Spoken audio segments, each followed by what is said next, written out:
কিরে যাবি তোরা? আরে যাওয়ার জন্যই তো দাঁড়ায় আছি। তা তোদের রেট কত শুনি? কার? আমার নাকি ওর?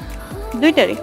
নেট 20,000। এজন্য আমি কিন্তু 20,000-এ যাবো না, টাকা লাগবে আমার 40,000। আরে বেটা তুই কি ভাত মারবি নাকি? এগুলো কি কইতেছিস? বেশি দাম চাইলে চাইবো না। আরে যাইবো তো অপেক্ষা করো না, আর তো কেউ নাই এখানে, বুঝে না কেন? আয় থাক, এত কানাকানি করতে হবে না, আমি 40-এ রাজি। চল।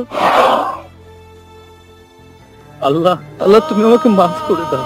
যে জীবন তুমি আমারে দিছো সেই জীবন কাইরা নেওয়ার অধিকার আমার নাই, কিন্তু আমি আর পারছি না। এই জঘন্য পৃথিবীতে আমি আর থাকতে চাই না আল্লাহ। যেখানে মানুষের থেকে টাকার মূল্য অনেক বেশি, সেখানে আমি থাকতে চাই না। আরে আরে আরে, কি ব্যাপার? আপনি এটা কি করতেছেন? পাগল হয়ে গেছেন নাকি? আরে ভাই, সমস্যা কি আপনার? আপনি আমাকে বাধা দিলেন কেন? এই পৃথিবীতে বাইচে থেকে লাভটা কি? আপনি আমাকে বলেন। আমি না পারতেছি আমার বাপকে খুশি করতে, না পারতেছি আমার মাকে খুশি করতে, না পারতেছি আমার ভালোবাসার মানুষটাকে ধরে রাখতে। আমি একটা ব্যর্থ প্রেমিক ভাই, আমি এই জীবন রাখতে চাই না।